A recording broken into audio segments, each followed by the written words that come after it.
सरकार के प्रयासों और आधुनिक इंफ्रास्ट्रक्चर से किसानों को कितना लाभ हो रहा है, इसका एक बेहतरीन उदाहरण चंदौली का काला चावल, ब्लैक राइस है।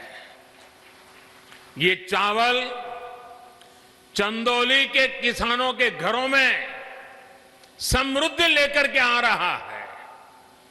चंदौली के किसानों की आय को बढ़ाने के लिए 2 साल पहले काले चावल की एक वैरायटी का प्रयोग यहां किया गया था। पिछले साल खरीफ के सीजन में करीब 400 किसानों को ये चावल उगाने के लिए दिया गया। इन किसानों की एक समिति बनाई गई, इसके लिए मार्केट तलाश किया गया। सामान्य चावल जहां 35-40 रुपए किलो के हिसाब से बिकता है, वहीं यहां बेहतरीन काला चावल 300 रुपये तक बिक रहा है। बड़ी बात यह भी है कि ब्लैक राइस को विदेशी बाजार भी मिल गया है। पहली बार ऑस्ट्रेलिया को यह चावल निर्यात हुआ है, वो भी करीब 850 रुपये किलो के हिसाब से। यानी जहां धान का एमएसपी 1800 रुपये है, वहीं काला चावल 8,500 रुपये प्रति क्विंटल बिका है। मुझे बताया गया है कि इस कामयाबी को देखते हुए इस बार के सीजन में लगभग 1000 किसान परिवार काले चावल की खेती कर रहे हैं। भाइयों और बहनों, किसान को आधुनिक सुविधाएं देना, छोटे किसानों को संगठित करके उनको बड़ी ताकत बनाना, किसानों की आय बढ़ाने के प्रयास निरंतर जारी है। बीते सालों में फसल बीमा हो या सिंचाई, बीज हो या बाजार, हर स्तर पर काम किया गया है। प्रधानमंत्री फसल बीमा योजना से देश के लगभग 4 करोड़ किसान परिवारों की मदद हुई है। प्रधानमंत्री कृषि सिंचाई योजना से लगभग 87 लाख हेक्टेयर जमीन माइक्रो इरिगेशन के दायरे में आ चुकी है। लगभग 77,000 करोड़ रुपए के इरिगेशन प्रोजेक्ट पर तेजी से काम चल रहा है। लेकिन साथियों, सफल प्रकल्प ही काफी नहीं होते। इसके साथ साथ किसानों को उस बड़े और व्यापक मार्केट का लाभ भी मिलना चाहिए जो हमारा देश, दुनिया के बड़े बाजार हमारे किसानों को उपलब्ध कराते हैं। इसलिए विकल्प के माध्यम से किसानों को सशक्त करने का रास्ता अपनाया गया है। किसान हित में किए गए कृषि सुधार ऐसे ही विकल्प किसान को देते हैं। अगर किसान को कोई ऐसा खरीदार मिल जाए जो सीधा खेत से उपज उठाए, जो ट्रांसपोर्ट से लेकर लॉजिस्टिक के हर प्रबंध करे और बेहतर कीमत दे, तो क्या किसान को अपनी उपज उसे बेचने की आजादी मिलनी चाहिए कि नहीं मिलनी चाहिए? भारत के कृषि उत्पाद पूरी दुनिया में मशहूर है। क्या किसान की इस बड़े मार्केट और ज्यादा दाम तक किसान की पहुंच होनी चाहिए कि नहीं होनी चाहिए? अगर कोई पुराने सिस्टम से ही लेन देन को ठीक समझता है तो उस पर भी इस कानून में कहां कोई रोक लगाई है भाई? साथियों, नए कृषि सुधारों से किसानों को नए विकल्प और नए कानूनी संरक्षण ही तो दिए गए हैं। पहले तो मंडी के बाहर हुए लेन देन ही गैर कानूनी माने जाते थे।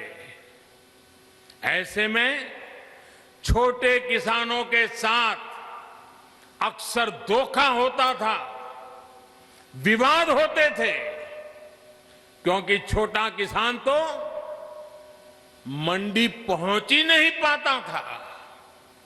अब ऐसा नहीं है। अब छोटे से छोटा किसान भी मंडी से बाहर हुए हर सौदे को लेकर कानूनी कार्यवाही कर सकता है। यानी किसान को अब नए विकल्प भी मिले हैं और छल से, धोखे से उसे बचाने के लिए कानूनी संरक्षण भी मिला है। किसानों को प्रकल्प के साथ ही नए विकल्प देने से ही हमारे कृषि क्षेत्र का कायाकल्प हो सकता है। सरकार की तरफ से प्रकल्प, किसान के लिए विकल्प और दोनों साथ साथ चले तभी देश का कायाकल्प होता है। साथियों, सरकारें नीतियां बनाती हैं, कानून कायदे बनाते हैं। नीतियां और कानूनों को समर्थन भी मिलता है तो कुछ सवाल भी स्वाभाविक ही है। ये लोकतंत्र का हिस्सा है और भारत में ये जीवंत परंपरा रही है। लेकिन पिछले कुछ समय से एक अलग ही ट्रेंड देश में देखने को मिल रहा है। काशी के आप सभी जागरूक साथियों ने भी ये जरूर अनुभव किया होगा। पहले होता यह था कि सरकार का कोई फैसला अगर किसी को पसंद नहीं आता था तो उसका विरोध होता था। लेकिन बीते कुछ समय से हम एक नया ट्रेंड देख रहे हैं। हम अब देख रहे हैं कि अब विरोध का आधार फैसला नहीं बल्कि भ्रम फैलाकर, आशंकाएं फैलाकर फिर तो भविष्य में ऐसा होगा, फिर तो भविष्य में ऐसा होगा, अब तो ये होने वाला है, उसको आधार बनाया जा रहा है। अपप्रचार किया जाता है कि भाई फैसला तो ठीक है लेकिन पता नहीं इससे आगे चलकर क्या क्या होगा, और फिर कहते हैं ऐसा होगा जो अभी हुआ ही नहीं है, जो कभी होगा ही नहीं, उसको लेकर समाज में भ्रम फैलाया जाता है। ऐतिहासिक कृषि सुधारों के मामले में भी जानबूझकर यही खेल खेला जा रहा है। हमें याद रखना है, ये वही लोग हैं जिन्होंने दशकों तक किसानों के साथ लगातार छल किया है। अब जैसे एमएसपी तो घोषित होता था, लेकिन एमएसपी पर खरीद बहुत कम की जाती थी। घोषणाएं होती थी, खरीद नहीं होती थी। सालों तक एमएसपी को लेकर छल किया गया। किसानों के नाम पर बड़े बड़े कर्ज माफी के पैकेज घोषित किए जाते थे, लेकिन छोटे और सीमांत किसानों तक ये पहुंचते ही नहीं थे। यानी कर्ज माफी को लेकर भी छल किया गया। किसानों के नाम पर बड़ी बड़ी योजनाएं घोषित होती थी, लेकिन वो खुद मानते थे कि 1 रुपये में से सिर्फ 15 पैसे ही किसान तक पहुंचते हैं। यानी योजनाओं के नाम पर छल, किसानों के नाम पर खाद पर बहुत बड़ी सब्सिडी दी गई, लेकिन ये फर्टिलाइजर खेत से ज्यादा काला बाजारियों के पास पहुंच जाता था। यानी यूरिया खाद के नाम पर भी छल। किसानों को प्रोडक्टिविटी बढ़ाने के लिए कहा गया, लेकिन प्रॉफिटेबिलिटी किसान के बजाय किसी और की सुनिश्चित की गई। पहले वोट के लिए वादा और फिर छल, यही खेल लंबे समय तक देश में चलता रहा है। साथियों, जब इतिहास छल का रहा हो, तब 2 बातें बड़ी स्वाभाविक है। पहली ये कि किसान अगर सरकारों की बातों से कई बार आशंकित रहता है, तो उसके पीछे दशकों का ये लंबा छल का इतिहास है। और दूसरी ये कि जिन्होंने वादे तोड़े, छल किया, उनके लिए ये झूठ फैलाना एक प्रकार से आदत बन गई है, मजबूरी बन चुका है। जो पहले होता था वैसा ही अब भी होने वाला है, क्योंकि उन्होंने ऐसा ही किया था। इसलिए वही फॉर्मूला लगा करके आज भी देख रहे हैं। लेकिन जब इस सरकार का ट्रैक रिकॉर्ड देखोगे, तो सच आपके सामने खुल करके आ जाएगा। हमने कहा था कि हम यूरिया की कालाबाजारी रोकेंगे और किसानों को पर्याप्त यूरिया देंगे। बीते 6 साल में यूरिया की कमी नहीं होने दी। पहले तो यूरिया ब्लैक में लेना पड़ता है। यूरिया के लिए रात रात लाइन में ला करके रात को बाहर ठंड में सोना पड़ता था, और कई बार यूरिया लेने वाले किसानों पर लाठीचार्ज की घटनाएं होती थी।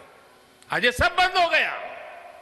यहां तक कि कोरोना लॉकडाउन तक, उसमें भी जब लगभग हर गतिविधि बंद थी, तब भी हमने यूरिया पहुंचाने में दिक्कत नहीं आने दी गई। हमने वादा किया था कि स्वामीनाथन आयोग की सिफारिश के अनुकूल लागत का 1.5 गुना एमएसपी देंगे। ये वादा सिर्फ कागज पर ही नहीं, ये वादा हमने पूरा किया। और इतना ही नहीं, किसान के बैंक खाते तक पैसे पहुंचे, इसका प्रबंध किया। साथियों, सिर्फ दाल की ही बात करें, पल्सेस की बात करें, 2014 से पहले के 5 सालों में हमारे जो पहले वाली सरकार थी उसके 5 सालों में लगभग 650 करोड़ रुपए की ही दाल किसान से खरीदी गई थी। कितनी? 650 करोड़। कितना भैया? जरा बताइए, पूरे देश में कितना? 650 करोड़। लेकिन हमने 5 साल में क्या किया आकर के? हमारे 5 सालों में हमने लगभग 49,000 करोड़, 49,000 करोड़, यानी करीब करीब 50,000 करोड़ रुपए की दालें एमएसपी पर खरीदी है। यानी लगभग 75 गुना बढ़ोतरी। कहां 650 करोड़ और कहां करीब करीब 50,000 करोड़। 2014 से पहले के 5 सालों में, उनकी आखिरी सरकार की मैं बात कर रहा हूं, 5 सालों में पहले की सरकार ने 2 लाख करोड़ रुपए का धान खरीदा था पूरे देश में, 2 लाख करोड़ का एमएसपी पर। लेकिन हमने हमारे 5 साल में धान के लिए 5 लाख करोड़ रुपए एमएसपी के रूप में किसानों तक हमने पहुंचा दिए हैं साथियों। यानी लगभग 2.5 गुना ज्यादा पैसा किसान के पास पहुंचा है। 2014 से पहले के 5 सालों में गेहूं की खरीद पर 1.5 लाख करोड़ रुपए के आसपास ही किसानों को मिला। 1.5 लाख करोड़ उनकी सरकार के 5 साल। हमने 5 साल में गेहूं पर 3 लाख करोड़ रुपए किसानों को एमएसपी का मिल चुका है, यानी लगभग 2 गुना।